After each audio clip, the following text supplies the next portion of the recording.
welcome to Labour Lens. I am Sharon Ijason. On this week edition of the program, we'll be focusing on activities that shaped the 113th ILO conference happening in Geneva, Switzerland. We also have news stories for you. We will be right back.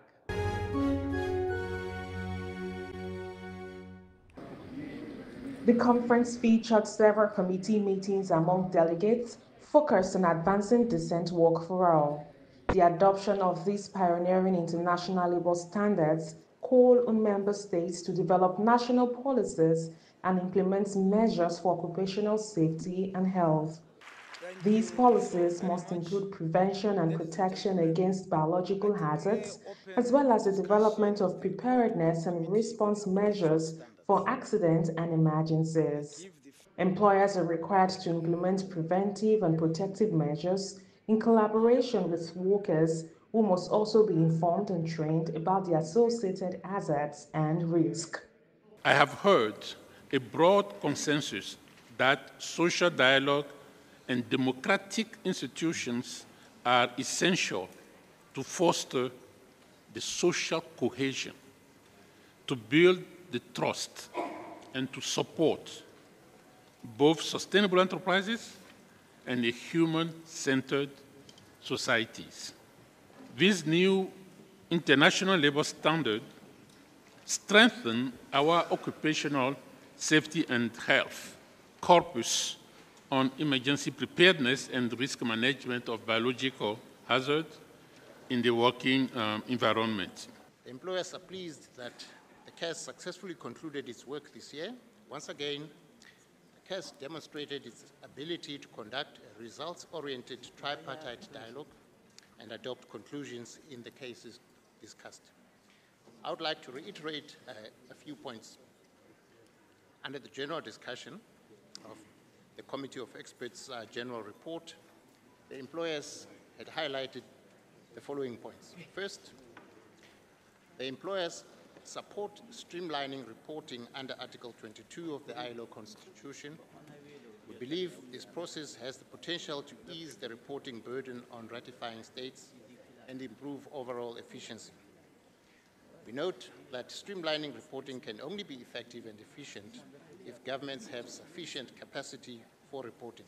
Therefore, in addition to streamlining reporting, a more committed and deliberate approach to pre-ratification is indeed needed to ensure that ratifying states are both willing and able to comply meaningfully. Second, with regard to Convention 87 and the right to strike, which has already been referred to the ICJ for an advisory opinion, we note that this matter is still pending, and we look forward to finding a constructive and unified way forward in a tripartite manner once the ICJ has issued its advisory opinion. The adoption of the report of the CAS offers a timely opportunity to reflect on the role of our committee in the ILO. This role is central. Our committee contributes to the founding objective of promoting peace and social justice, which the ILO set for itself at its creation, to protect workers, to guarantee human dignity, and to put in place safeguards that prevent exploitation and a race to the bottom, and in that regard, to ensure a level playing field for enterprises and governance, and thus realize sustainable societies. The role of the proper application of international labor standards by member states and its supervision is indispensable in this regard. The ILO should therefore reaffirm the centrality of its supervisory system in the realization of its mandate and give it all the resources it needs to be effective. It is through the setting, promotion, ratification, and effective supervision of standards that we realize these goals of our founding. In order to fulfill this mandate at this session, we were able to examine the cases on our list, except two, and adopt consensual conclusions. We also examined Belarus in the context of the special sitting. This ability to reach and adopt conclusion is an achievement that must be duly appreciated which must be guided solely by the aim of addressing the challenges faced by each member state in the most relevant and effective way possible. The conference also included standard-setting discussions regarding decent work in the platform economy, among other relevant topics. It is important to note that even with technological advancements and the ushering in of new forms of work and changing work environment, we continue to see the importance of protecting workers' rights and promoting sustainable enterprises. We should therefore collectively work towards the adoption of instruments in the next session of the ILC. Let us all do the necessary work in our respective groups to enable success in the next session. The 113th International Labour Conference was held in Geneva, Switzerland, and was attended by over 5,400 delegates representing government, employers, and workers' organizations. Sharon Jackson, TVC News, Geneva, Switzerland.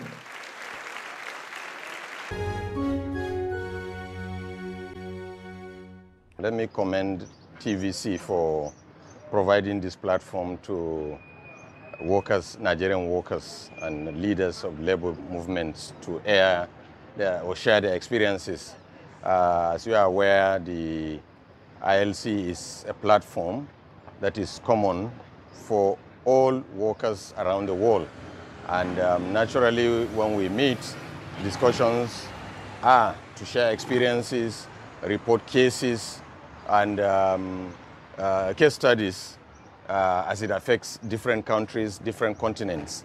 And social justice, is something that has come to stay. And what it clearly shows and what it means is that the world of work is becoming universal, is becoming uniform. And workers in Nigeria should aspire and should hope to become workers like their colleagues in other climes. We've listened to people from Latin America, from other African countries, from European countries, and the decency that is required by government and employers of labor, to deploy to the world of work.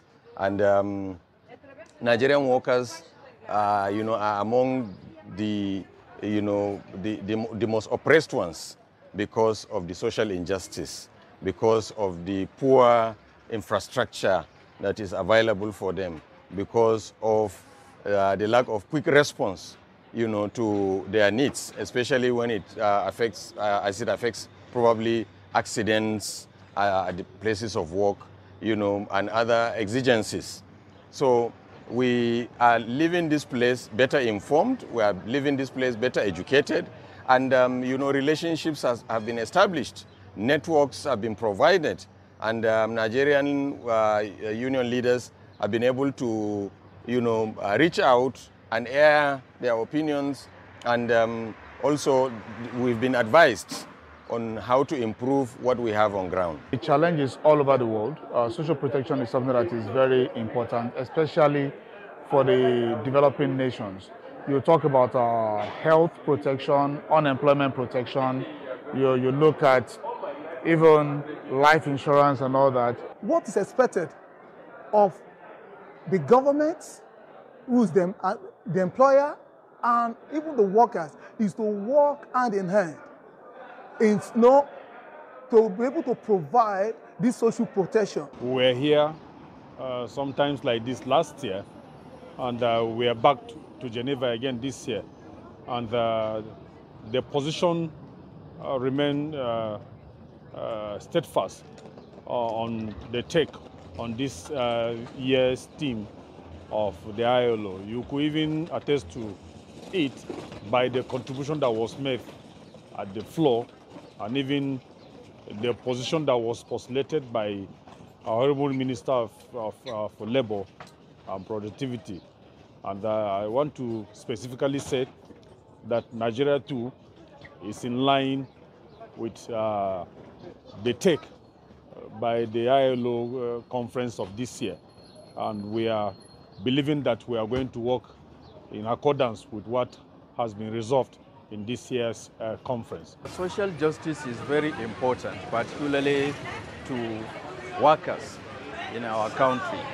So that is why if we can see that this year there is even new committees that was related to ensure social justice among the workforce.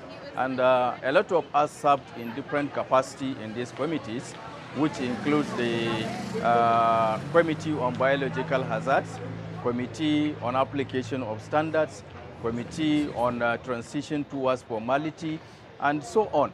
So I believe with the discussion we held during the conference, we will take it back to the country and we will continue to advocate for social justice for our workforce.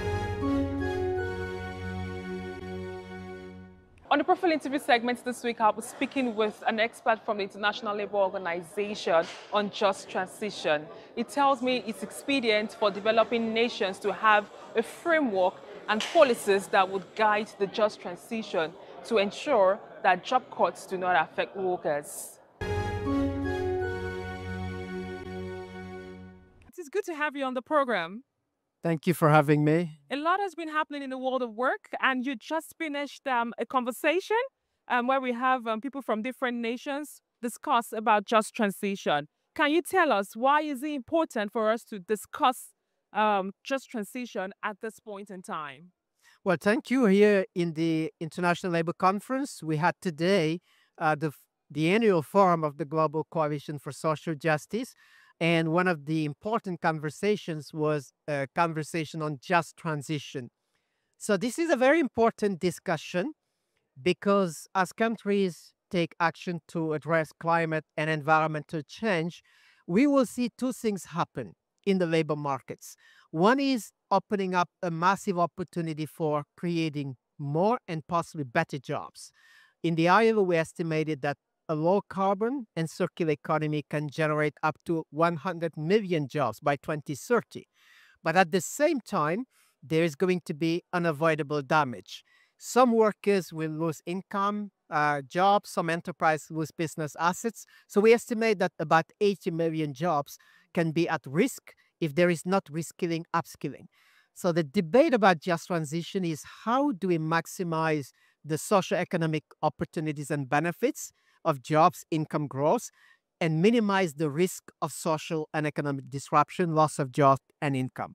You had about an hour, 30 minutes conversation with member countries. What was the feedback? Is there a renewed agenda towards ensuring that some member countries that are not up to date with the transition they're probably ready to take the necessary steps? Well, the discussion was very encouraging. So this notion of a just transition was somehow at the periphery of the climate agenda, but now it's becoming centerpiece. Countries realize that if you want to have an ambitious action to tackle climate change, dealing with the labor markets, ensuring that workers in the fossil fuel industry, for example, in coal, oil, and gas, that may be negatively impacted, enterprises that could lose business assets and communities that could be disrupted, is not at the end of the process. It is really upfront. So if you don't have that engagement for workers to see the future for them, enterprises to see that they can stay in business, then the ambition is not going to be possible. And I think what the conversation today demonstrated is that climate ambition is not just about numerical targets. Climate ambition is ultimately and fundamentally about people and their capacities to change. Capacity to change, the likelihood for job cuts. What do you think should be the advocacy from the workers' side, from the employers, and probably from government in terms of policies?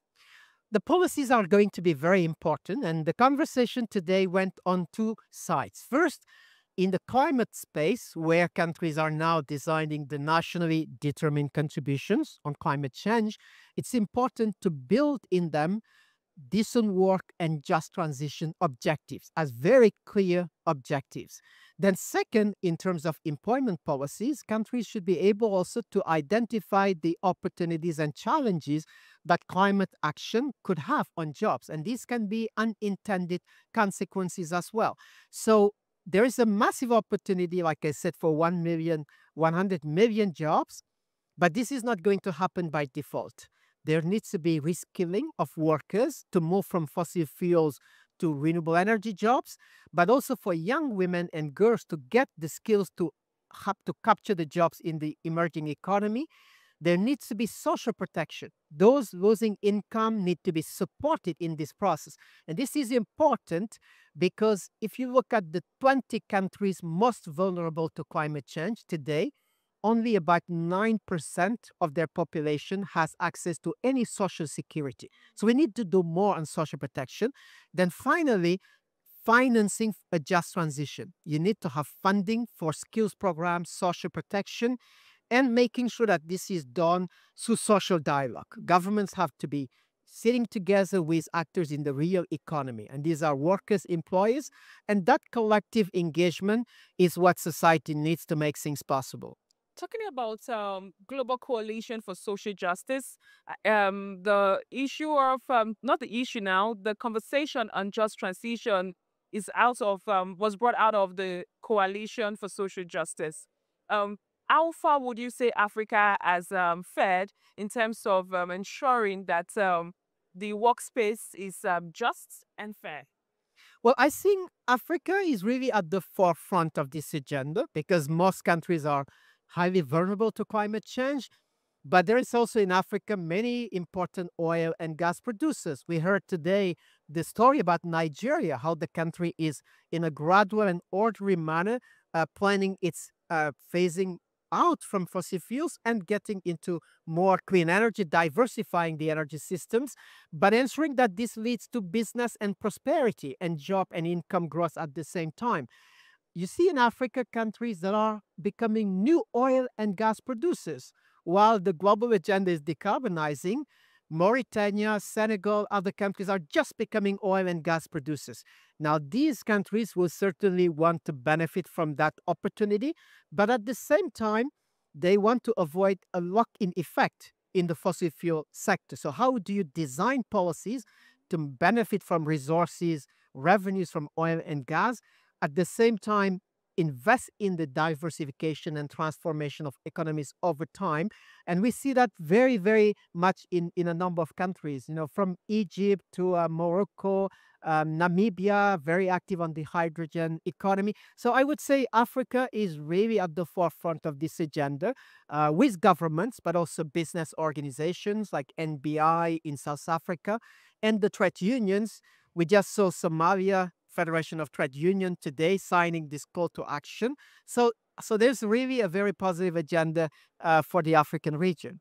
Yes, of course, we know that there's need for more commitments, more reaffirm conversations from member countries. But going forward, what do you think needs to be done in terms of ensuring that the target is met? And I would like to ask again, would you say that there is any targets by the International Labour Organization towards ensuring that we have cleaner energy and a cleaner workspace? Well, there is an agenda with very clear targets and indicators, and this agenda is the 2030 agenda, the Sustainable Development Goals that must be achieved by 2030. Obviously, in some of these goals, including the target goal 13 on climate action, there is anxiety as to whether the goals of the Paris Agreement would be achieved. But at the same time, I think the political will is there. The African countries are doing their best, but it's very important also to recognize that in this whole agenda on climate, African countries have played a minimal role in terms of causing climate change in the first place. So which means that international cooperation has to be very important, supporting African countries in terms of financing, technology. And these are some of the principles enshrined in the UN Framework Agreement on Climate Change and the Paris Agreement. So again, the international cooperation with development partners and international organization has to be a very important element to enable African countries to be where they want to be. Talking about finance, what more do you think needs to be done to ensure that African countries actually benefit from whatever fund that is in place to ensure that this just transition is made possible? Well, I think in Africa, many countries face the challenge of procedures to access existing climate funds, whether it's the Green Climate Fund, the Global Environment Facility Adaptation Fund. We hear countries saying that these funds are there with billions of dollars, but the procedures, the time it takes them to get projects to pipeline to getting the finance is too long. I think streamlining these processes is something that could be very critical. But then I want to underline the fact that when we speak about just transition, we mean that there must be financing to support trade unions that will require reskilling, upskilling to move, say, from fossil fuel jobs to clean energy jobs. You need to finance the income support that workers that may lose jobs and income in the process of decarbonization will face, and communities that might be so much disrupted. The challenge is that when countries speak about climate finance, they don't have necessarily in mind these social dimensions. They still seem to consider them to be about traditional development finance. And here there is a very important shift in mind to see that these social spending, they are not expenditures and social costs. They are investments that must be part of climate investment, and that projects that Nigeria, South Africa, or Somalia would need to take to the Green Climate Fund to train their unions, their workers, their communities to transform should have access to existing climate funding mechanisms. And this shift in mind that the social dimension has to be financed as parts of climate investment. So that is really a missing piece where a difference can be made. You spoke about the people. On a final note, I would like you to speak about the need for inclusion when we have this kind of conversation. Well, it's very important to have an inclusive process. First of all, in policy design and implementation, governments alone cannot do it. They have to engage with trade unions, their organizations, workers, and communities, which in the world of work, we refer to social dialogue and stakeholder engagement. But at the same time, the inclusion has a gender dimension. We find that in most cases, when you see phasing down of coal mines, the attention is paid to male workers in the mines because most of them are men. But where you have a coal mine and or coal plant, there are many other businesses around the ecosystem run by women, and those are sometimes tend to be overlooked in programs of compensation. So we need to ensure that this gender dimension is taken up and that we have more women in clean energy jobs. So if you look at employment in the energy sector, female employment is about 20% now. In renewable energies, it's about 32%, which is a little better, but we need to do more. Thank you very much for your time. Thank you for the opportunity. Thank you. And that's all we can take on today's edition of the program. Join us next week for a fresh edition of the show. I am Sharon Ijason. Thanks for watching, and remember that labor creates wealth.